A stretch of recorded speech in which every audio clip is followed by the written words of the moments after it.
Hello everyone, hope you're doing great and welcome to this new video. Last Wednesday on stream, I got the chance to hook up with Randy, one of the best Riftbound players in the West. We used this opportunity to talk formats, results and analyze the data from Shangai as a whole. So this video will be shaped as a format discussion packed with intel, tips and predictions for the future. If you like this type of content and would want us to do more in the future, make sure to let me know by smashing that likes button and telling me in the comment section. And we might have another video coming in which we go over all the topic lists for each legend in Shangai. So without further ado, let's get started with the video. Talking about Shangai, before we dig into the entire report of average players and stuff, is there anything you would want to mention regarding the format? In my opinion, nothing too surprising, but feel free to start. So I was going to Shanghai initially, but basically the Chinese regional, they don't let you buy the spots immediately. You need to enter a raffle on one of the Chinese apps. And if you get picked, you can enter the event. There were 4,500 people, I think, something like this. 2,000 players picked, yeah. So half of them. So I didn't go. If I did go, I would have brought Kai'Sa. I think that was the best deck going into the event. Probably. I think Kai'Sa needs more reps. I think if you're not good on Kai'Sa, you should be playing Master Yi. I think Master Yi is better for most people, but if you're really good at Kai'Sa, you should be able to outperform the Yis. Not too surprised about the top cut that we see. So as a reminder, here on the screen you have the total number of each player for each deck at round 1, day 1. And then this one is how many decks for each legend in top 128, I think. So we have basically almost all of it, and to give you a bit of a deeper insight on what happened there, top 8 was 4 Yis and 4 Kai'Sas, so 50-50, and I think top 16 was something like 8 Kai'Sa, 7 Yi and 8 Teemo, right? It was 10 Kai'Sa, 5 Yi, 1 Teemo, yes, which you did for cheating, but basically entirely Yis and Kai'Sas. Yeah, I think, okay, first of all, I don't think there are the only 2 viable decks. I think you can play other decks. Yeah. I just think China as a whole has been liking to play this very similar decks. They haven't been taking too many risks bringing other picks, it seems. The big players in China, from what I heard through people I know there, people who test with good players in China, they all prefer to stick to Yi and to stick to Kai'Sa. They haven't tried that many other decks, so I think that's also a big factor. Would you say Teemo was in the top 3 before the event? I think Teemo and Annie are the 3rd and 4th best decks. I don't know in which order, because I've had more reps on Teemo than Annie, but I know a lot of people think Annie is pretty good, and I don't disagree. I think Annie is decent. I think Victor is just... It's very overplayed in China just because it's extremely cheap, so most people who want to play on a budget just take Victor. From what I heard most people who just play casually will play Victor. Or if they have money, they play Aura E, right. And if they, or another Aura deck, and if they don't have that much or they don't want to spend that much money on the games, they will play Victor because it's one structure deck and maybe the equivalent of 30 euros to 40 euros in cards, and you have a good meta deck. All right, so your read is that what we say was pretty much what was expected. I would say the same, except for Victor. I'm still surprised. I know it's cheap and all, but if you are ready to enter a raffle and be picked in 4,000 people and then play a regional and you are playing yellow Victor, so okay, great. One of the big things no one mentions, I don't think people know that, Chinese regionals entries are free. So this was the first major in China. Other ones were launch events, kind of. Okay. Not actual big major. It was a bit different. The raffles were extremely random for the first events. There were 3,000 people entering, only 500 in. This time it was 4K, 2K in. But yeah, so it's free. Still better. You can just go on the app, enter, and if you get picked, you can go. So a lot of people just play casually, and if they're available that weekend, they go to the event. So that's a big thing, I think. It being free makes more sense. That being said, this is something that I mentioned on the stream before and on Twitter also. This would be very cool if we could have champ repartition too, because if we're talking Kai'Sa, we know that it's red Kai'Sa for most of them, right? Yi is for sure orange Yi, but talking Victor, I think if you are expecting a lot of Yis, blue Victor is actually a decent call. Not top tier, right? But into Aurora Yis and stuff, it's fairly decent.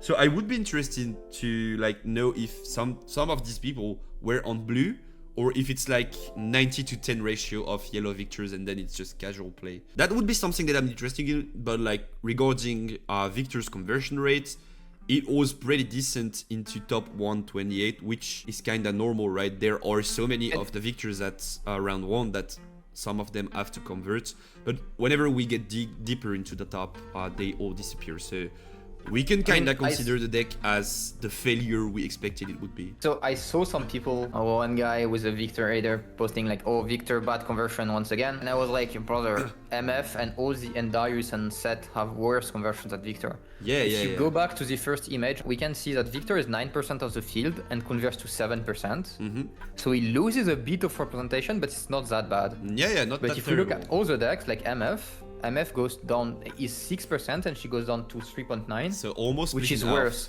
Yeah, exactly. It's almost losing half of representation. So MF performed worse than Victor comparatively. And Seth, I don't remember if it was Darius or Seth. Seth was almost one out of okay. one. Okay, so that's fine. And Darius was whatever at the entry and whatever in top cut. So it's too few to know. So like, not surprised about the formats. And not surprised about the deck decisions from top players to more casual ones.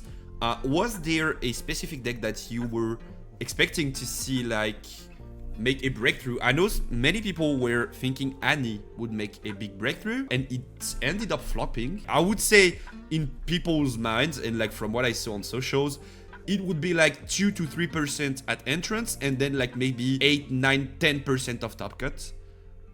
So what were your thoughts on this? Was there anyone that you were expected to make a breakthrough and they just did not? So I'll go with what I was not expecting to see do well. I wasn't expecting Seth to do well. I think Seth is kind of shit. Alright. I wasn't expecting MF to do well. I think MF is bad. Unless a lot of people brought Aura-E or like other Aura decks, because I think MF just beats those decks, but everything else she just loses. I wasn't expecting Ari to do that well, and I was expecting Timo to do okay. Okay, which we could say he did. I think it's still. I would have expected Timo to do better than what he did. All right. Okay. I'm not say that, but it still did okay. But I thought Timo was gonna convert better. Victor, I'm kind of surprised it converted that well. I don't know what exactly was on the field, because I've had echo from top tables, but I don't know what's like all 2,000 players were playing. I don't know how many Yis were there. Something you have to consider is yellow victor is casino, right? So like if you high roll, you win most of the matchups. And if you don't, you lose most of the matchups. The more of these decks, like yellow victor, Darius Hook, and so on, you have at round 1, the more of them are going to top cut. Because like, it's mathies, right? It's like 10% of them will win because they will see stratagem every round in which they need it. And so like, this has a strong impact on like getting to top cuts. But then we have to see like, how do they convert when they are there? And they did pretty poorly. So I don't think like Victor is top tier. Sorry. I think Victor is alright into Kaisa. I just think it's really bad into Yi. That's the thing. No matter what you do, you can't. Yellow Victor is definitely alright into Kaisa, but like blue is terrible. Yeah, but blue is bad, and the thing is, blue Victor doesn't actually beat Yi. I think Yi just. I don't think it's as bad as people think it is. It's like really playable. Far from playable, like unplayable. But you're still behind, so you are like behind into Yi, kind of slightly, but then you're like very behind into Kaisa because Kaisa just out-grinds you. I think Victor's fine if you want to play Victor. I think it's a good budget option. Yeah, for sure. I don't know. Now that the Kaisa who won was playing 2 Reigns, I wouldn't want to be a Victor player against 2 Reigns in the main deck. I won't lie. Do you think it was the meta code to beat all those Victors? No, I think it was. I think the Kaisa list at 1 was. I don't like it. I like a few things. I don't like a lot of them. Okay. I think they expected a lot of Yi. The list seemed prepared to beat Yi. Yup, for sure. I don't know the pairings he got, but I don't see how you win against a good Kaisa in the mirror. I really do like these battlefields though. What do you think? So I was playing Grove like 2 months ago when the game started, when Yi was like popular. Okay. I like the idea of going Grove because Grove is good for you into Master Yi just because you have more removal. And most of the times their units in the early game don't stick. The issue is he played Grove but cut Voidseeker, which is kind of what I played Grove. I cut Voidseeker from the deck. I didn't like it into Yi specifically. And I cut Grove because I was like, well, this doesn't really work without Void Seeker. It's like, it's worse. But maybe what he was doing is bringing back the Void Seeker, but then you bring back the Void Seeker into Yi. Yeah. And it feels weird. I don't know, but I mean, I think 3 Watcher is really good into Yi. I think 2 Rains in the main deck is really good into Yi. Game 1, after that, you couldn't side them out. I don't know what his strategy was about that. So I think 2 Rains is pretty good game 1. It's really not that great if you play into Yielding game 2 and 3. So actually, let's just jump into talking this list, because like you are the Kai'Sa experts out here, so rather interesting to have your thoughts. Just to give you guys a bit of context, this is the list from Omega Zero, which, to my surprise, I did not know that, was an Hearthstone legend, one of the better players at Hearthstone in the past. Now, apparently recently switched to Riftbound and is doing well, because he is now the first ever national champion for Riftbound, so like, great achievement, right? Omega has done a tremendous job at having a cool meta read. Now, something that I want to talk about, you were talking about like Watchers and stuff. I think one of the main surprises was like that Void Seeker out and that Rain in.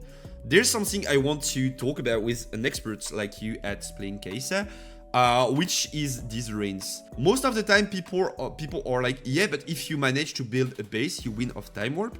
And also my personal feeling watching games, especially that top 8 best of 3, Kai'Sa into Kai'Sa, so mirror match.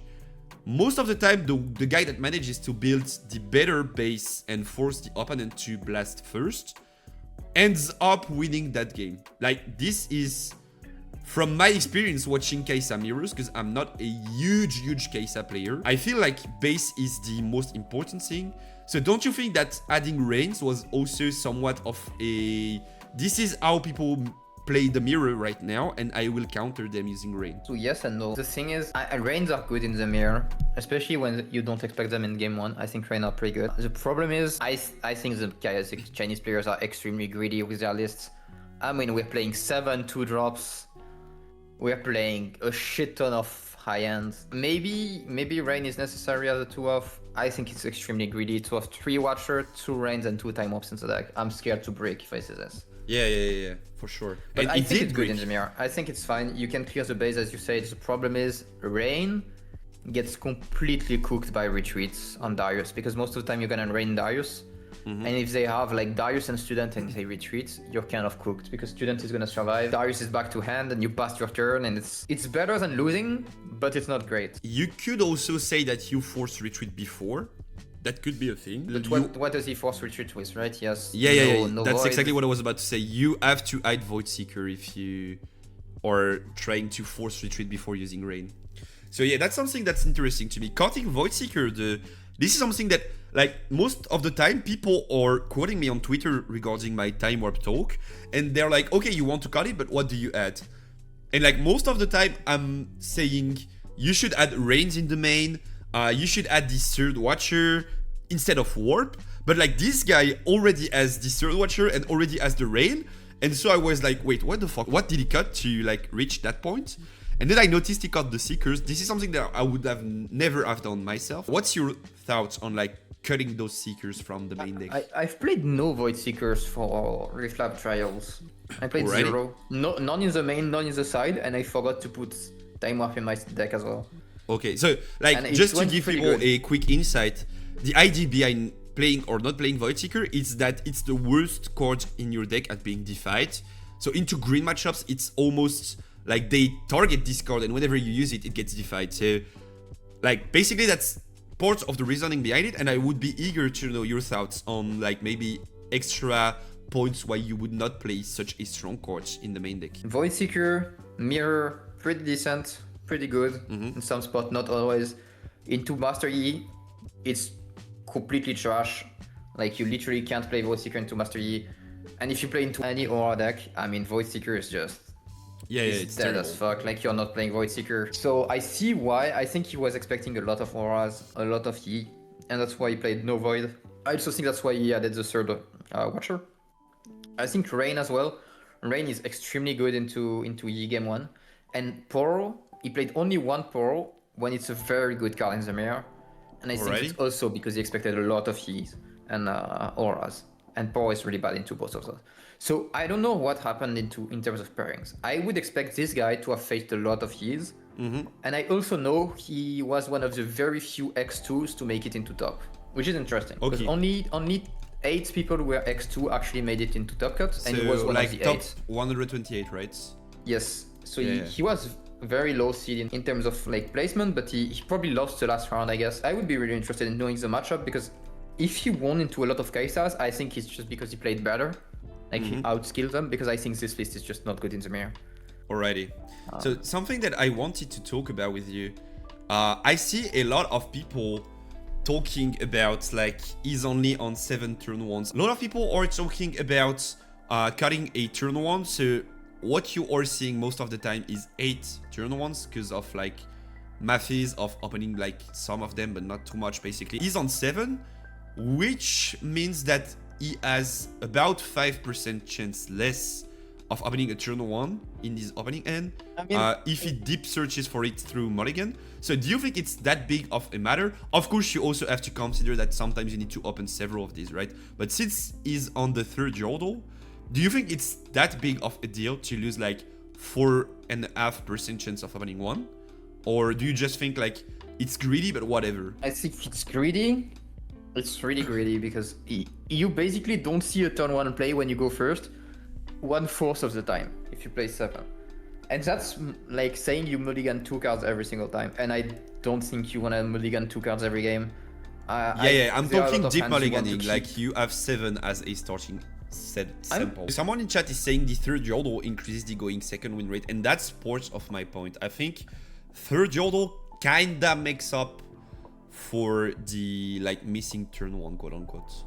Yeah, but you see, in this list, I'm not playing Void Seekers and playing 3 Retreat as well. And I think you can play the 3rd yordle. I like it. I play the 3rd yordle myself now. But even though we had win rate going 2nd, we could play both. It's interesting. I was playing kind of similar list. I forgot the time warps in my list. That's why there's not time warp.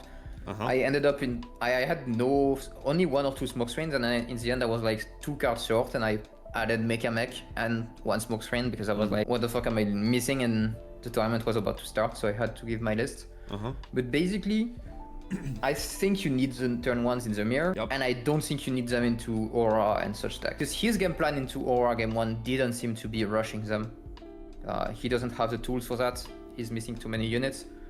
So, but then, I'm expecting... Like, you're talking mirror, right? But don't you think missing on a turn 1, which is also something that I was wondering, missing on a turn 1 is like not so bad, because okay, you are maybe 1-2 points down, but like most of the time turn 1s in the mirror are either getting X-Tech raids so they don't conquer, or traded by Kaisa Champion or Darius the exact second you tap all your runes. So like, is it that big of a difference if you have a turn 1 or not in the mirror match? Yeah, it's in the mirror if you don't have a turn. So what's gonna happen is like, if you don't see a turn 1 in the mirror, your turn 2 can't be Kaisa. Otherwise she gets Falling Star and you lose. Yeah, if you haven't played the card in 3 turns, right? So the big thing is, if you don't see a turn 1, that means your hand is full of like either big stuff or spells that you won't be able to use immediately if you're going first. I mean. And the issue with that is, the way the game is gonna go is, you miss turn 1, and then turn 2, your only play is either gonna be Yordle, if you were going first and that was your only like small card, or it's gonna be Noxus for 4 from your hand, or it's gonna be Kaisa from Champion Zone. And lastly, it could also be you top deck the turn 1 and you play the turn 1 you top deck. Yeah, maybe we're so hopeful if you're lucky and had one back previously. But with this sequence of play, what happens is you're always gonna end up losing to Falling Star extremely hard. Like, no matter what you do, if you don't see a turn 1, you're getting cooked by Falling Star in one way or another. Okay, so mostly to play around Falling Star, you need several of these. Also, this Omega guy, Omega 0, only lost something like 5% chances of opening 1 while deep mulliganing, maybe 4.5%. So this is something that could be considered. I think we got that you were not in favor of that, but I think that was the reasoning behind it. So something interesting. At least we could say that he was trying to innovate and bringing new things to the debate, which I like. Like, maybe not all of those are like great ideas that are going to stay in the metagame as like staples, standards, but like at least he was trying to think about every chord in his build and like having something that works all together. So I really liked the plan. I think his biggest edge on opponents was the game plan, and not like, obviously the list fits the plan, but like I think his biggest edge was game plan. He was 100% certain of how he wanted to run the game, and even though he spends a lot of time thinking about like variables, he's always going for the same plan each and every game, which I think was his bigger edge. What do you think? I think he had a fine game plan into Yi. I'm not sure about the Kai'Sa plan though. I agree with you until when we talk about Yi and Aura. I think he had a solid deck into Yi, into Aura game 1 as well, because 2 Time Warp, 3 Watcher, 2 Rains, that's pretty good into Aura. Especially because you have the 2 whole battlefields that you can get value from game 2 and 3. I do love the battlefields. I think this is like small detail, not a big comment into most matchups, but I think into specifically Yi and Aurora, these old battlefields are insanely strong, in my opinion. Yeah, they're pretty good. I think that's one of your options if you play to Aurora or Yi is you can take your deck heavily for it, or you can play battlefields. I've been trying both trying to like put more battlefields for Yi and Aura specifically, or more side deck. I'm not sure which one is best. The side deck is kind of valuable in Riftbound, but not that much in set 1. We have space in the side for now. Yeah, even though it's to only be 8 fair, cards, this is the trash part of the list, in my opinion. Like, I really don't like this side deck. I think like Smoke is interesting into specific matchups, but I think like Progress Day you will see once in every 10 games, so like whatever. Thermo Beam I hate as a chord. Mega Mech as a one-off, I don't see the point. And like 2 Seekers, when you're not running them in the main deck, I can kinda get. But like also, why not 3? So like this side deck is the part that I don't like about this list actually. Thermo Beams are pretty good into Aura E's specifically. Because if they have Zonia, you can actually like out both Zonia and the Aura at once. But they're not great, I don't think they make it like winning. Maybe with the star tip we can actually get like enough runes to both play the Thermo Beam and have like extra stuff. I hate Progress Day as a card in the mirror. It's really bad. Just overall, like as a card overall. I haven't tried Progress Day into Yi, which he has been like doing. I saw him put the Progress Day in against Yi in the finals, which was very surprising to me. I can't say I was a big Progress Day fan in the start when people played worse. Not that they're getting a bit better at the mirror. I think Progress Day is getting worse. But back then, Aura was like not non-existent, but way less popular with Yi. So maybe it's good. Maybe you need it for Yi mirrors, like for Aura's. I mean, if you have Progress Day and you have the whole battlefield, you can probably dig into your deck enough to reliably find like Thermo Beams. But like it's still a one-off, right? You're going to see it like 1 game out of 10 and like does not have much impact. I mean, not really, because if you mulligan and you also have like the battlefields that are digging and you have like all the cantrips and all that stuff, you're probably gonna dig. And if you don't see it, maybe that means you also saw the cards you wanted to dig for with Progress Day, right? You don't need to see Progress Day. If you don't see it but you see Thermo Beam, well, you don't actually need the Progress Day. Yeah, maybe. I see a lot of you guys asking questions regarding side decks. Coming from a TCG where side deck is extremely important in Yu-Gi-Oh! And having played also TCGs without side decks, hello One Piece and all, in my opinion, something that you should look for in your side deck is quote-unquote game-ending cards. Like cards that are so strong into one matchup that whenever you see them, you are winning or like put into a very favorable spot. Because like, if you're not running them in the main deck and you are running them in the side deck because they are overall good cards, like either they are in your main deck and they are just good enough to be played, or they are not in your main deck because they are overall good but not good enough. And including quote-unquote overall good cards in the sideboards kinda feels like a waste. So like if you consider that mech is especially strong into Aurora, which you could think is a valid point, then why not add like 2-3 mechs and then you see them every game into Aurora and you get a big edge out of it. Of course I'm talking mech, but that could be like potentially any card, Thermo Beam, Progress Day, whatever. So this is kind of why I was on the back foot regarding this particular side deck. But maybe you have different reads into Kai'Sa side decking. It depends. I think his plan, as I said earlier, I think his main deck is really targeting Yi and Aura. So his side deck is probably for the mirror. I'm thinking a lot of players in China seem to think that Progress Day and Mecha are good in the mirror. I disagree. In the mirror? Huh. Yeah, because they think it's like big, and you drop it and they can't out it, and so you just like snowball, kind of like a Mundo but cheaper. Yeah, but then you play Fox and then Megamech is dead, no? Yeah, but you don't play it on battlefields, right? You play it in the back in like one of the tempo turns, and this way you get like some... And then you get Rain to do... Tempo back, like you lose some tempo, but then you actually just have a big guy sitting in the back, which some people think is good. I know for a fact a lot of like big players in China were like copying on Mecha before the tournaments. Okay.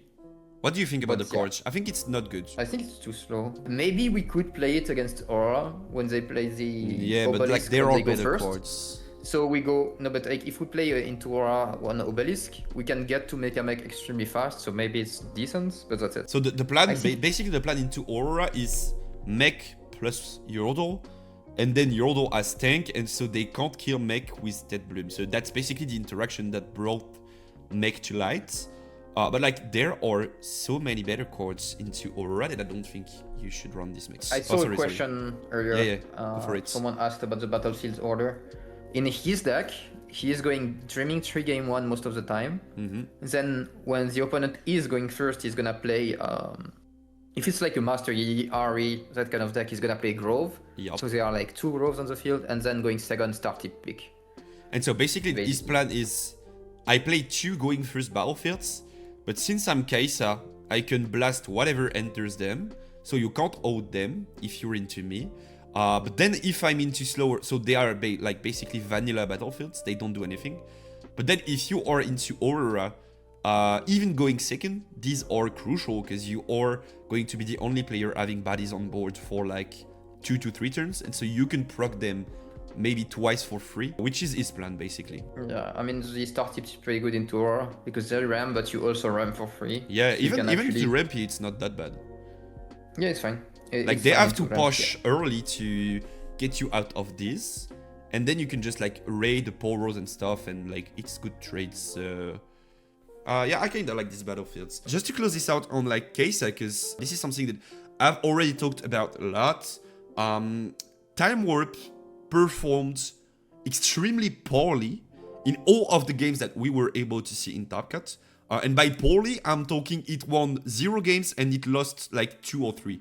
Just by like clogging the ends. So like I know you are a Time Warp advocate. I'm not going to be bringing a full-on 1-hour debate. Could you give us your thoughts on playing Time Warp in cases so they also have the other side of things, like you should play Time Warp for this reason? I think if you're going to Houston, cut all the Time Warps from your deck. They're really not good. Please don't play them. If you're not, I can tell you the truth, Time Warp is OP, just run 2. You can get into so many spots where you just win immediately. Like you just drop one guy in the back and you have 5 points, and just, if the opponent doesn't clear it, well, GG. But don't you think it's only like in already favorable scenarios? Because like in most of the games that we saw, people are now getting used to Time Warp. They are not surprised anymore, they know it's there, they play around it, and so basically either they have the out and they will find it because they are good enough to be in the top cut and they play around warp, or they don't have it and they would probably have lost anyway. What's your opinion on it, like being good at closing game, but probably games that you would have won already without it? I could play 5 Watcher, I probably wouldn't play Warp, but I can't, so I'm playing 2 more cards to close out the game. Because the problem is, if you have only 1 Watcher in your game, like if you only see 1 Watcher in the game, you have to keep it for the last turn. But if you have Time Warp and Watcher, you can actually use both. So you have like 2 pushes. So I mean, it's just I see another what you're finisher. saying with like the Time Warp being like a brick, which is true. But ultimately, even if it's bad in your hand, you can just play Time Warp and basically draw 1 card for 1 power, right? You ram down 1 rune, you pass your turn, you draw a card, and that's pretty good. I can see some of the points of it being like better than the other finishers. And also before this list, people were telling me, okay, but what do you like put in the deck instead of Time Warp? Once again, I was on like, you should play 3 Foxes, you should play 3 Yordles, and you should play Rains also. That was one of my biggest takes. So like this I was right on, but also I can kind of see the idea of like this guy managed to cut something else, and so he's keeping the warps. I mean, like, why not? That being said, Yeah. I still think it performed horribly bad in Top Cut. Because like whenever you are paired into players that know how to play around Warp, most of the time Warp won't be effective. And I think that's something that we are forgetting because like so far people were not experienced enough at playing around it. But now that we are getting top players to play around it, this card seems to work maybe like 10% of the time. That's something that I don't like. I mean, I think Warp is good. I think it works. Even if it works only 10% of the time, you win those 10% of games. And maybe that gives you enough edge to actually win like tournaments, to win more games to top. I don't know. I think that's the main thing. I think Time Warp offers something no other card in the game offer, and that's very valuable. It means if you're behind on points, you can still win, basically. So yeah, if you have the setup to do so. By the way, this is something that I wanted to ask you, I forgot before, but that's very important.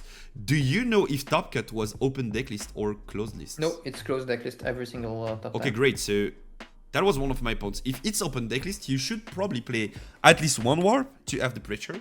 But like if your opponent is playing around warp and you are not playing warp, but let's say instead you are taking something like unchecked power to punish those who play around warp, wouldn't that be something that we could look at too? Like, you know that they will commit into battlefield because like they are playing around warp, you are on Kaise. But fun fact, you have no warps and then you uncheck them. I don't think you can actually play on warp in every spot, that's the main thing. It's like, I think warp is too oppressive in some spots to actually play around. I think there is no way you actually play around the warp consistently enough. So yeah.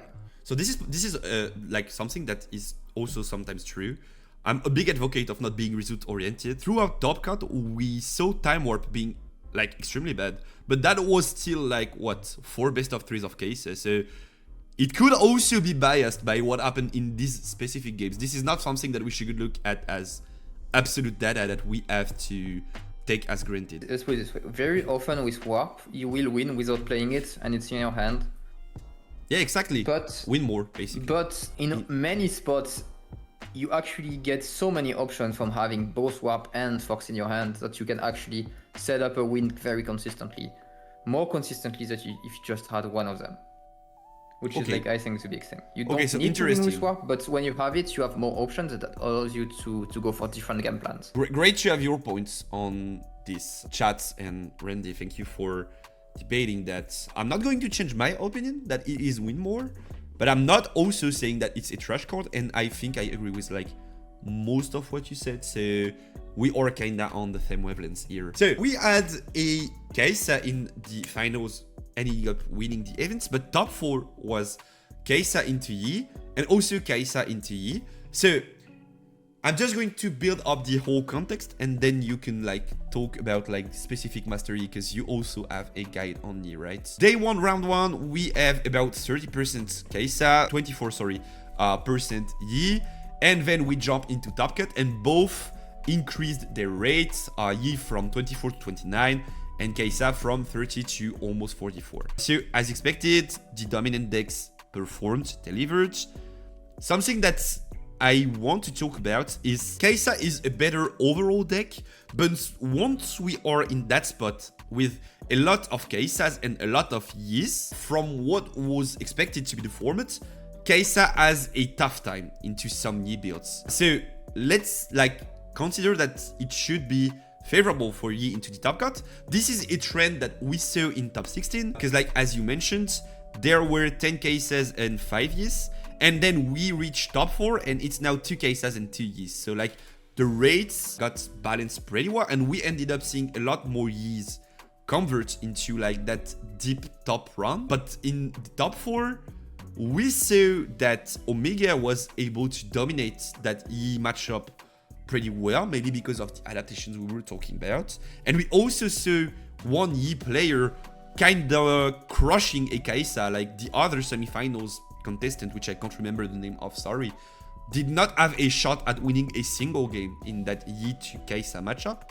So what are your thoughts on Yi? I will pull up a list, of course. What are your thoughts on Yi, and especially on Yi into Kaisa, into like these deep Top Cut runs? Okay, so first of all, I think if you're Omega 0 and you sit down and you see Yi in front of you in Top Cut, in top 4, you're really happy.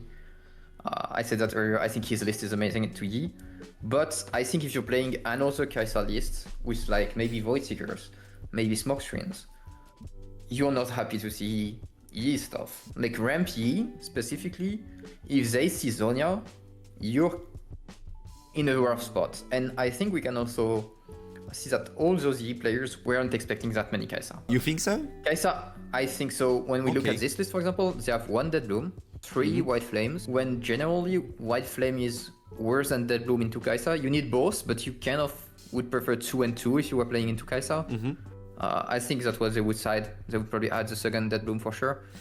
And they play only 2 Zonias when Zonia is one of the best cards into Kai'Sa as well. Also 1 Sabotage. Sabotage is not good into Kai'Sa at all. Not much we want to take out of their hands at the cost of 1 rune. And also, Qiyana is thought to be good into Kai'Sa. It's not that great. No, it's actually trash. Tell them. It's like, yeah, it's not that good into Kai'Sa, but it's really good into Aura decks. Though, like Qiyana is very good into Aura, because you can just have like this body that's gonna stick. Because the way it's gonna work is like against Aura. On turn 2, you can develop Qiyana. You're always able to push with her and then fold back. So she actually gets like 2 conquers very consistently against Aura decks, which is pretty big. That's exactly what I'm talking about when I'm like criticizing Qiyana and people are like, are you crazy? It's one of the best cards in the game. You are dropping a 4/4 paying a power. Most of the time a power is either a draw or an increase in stats, right? Like Clockwork Keeper is you pay a power, you draw. So like a power is the cost for a draw. Basically that's how you have to think about it, right? Then Qiyana does nothing on spawn, then has to conquer to just refound its cost. Because like if you draw or channel, whatever way you are thinking about it, you already founded the cost. And then you need to tap it back to base and next turn reconquer for it to be actually worth it. And so like resource wise, you can already prove that it's a bad card. And then I think people are overrating Deflect so hard into Kai'Sa. Like they are thinking Deflect makes it an invisible card. You're going to get like Darius in your ass and just tie to it. Like there's nothing you can do about that with Deflect. So I really dislike Qiyana in my like in the current format. It's way too slow in my opinion. There are 2 plans in when you play Yi. Either you play Qiyana or you play Catalyst. You can play both. And so either you go for Qiyana and then you kind of play a second chill turn like this list is trying to do. Like she's trying to go for turn 1 into Qiyana, into turn 1 and have like a few mana up for utility basically. And then go into the big turns. Or you can go turn 1 into Catalyst, into immediately big drops like Faithful, ideally. Maybe Dead Bloom, maybe this kind of stuff. Both plans are very scary. The problem is, if you don't see Catalyst on turn 2, it gets worse every single turn. Yeah, it's the worst. Which is kind of true for Qiyana, but not as much, because you could also play Qiyana later on in the game and have like a turn with Qiyana played in the back and buffs in hand or like defensive. Like people are using it as a point to favor Qiyana, but I kind of disagree. I see what you mean. Like sometimes you just need a body. And like Qiyana is a body, right? But you could play any body in the game that would be the exact same thing. Like drawing Qiyana when you're on 12 runes and like or 10 runes, whatever, and need a play is not good. Like it's not a point going Qiyana's favor.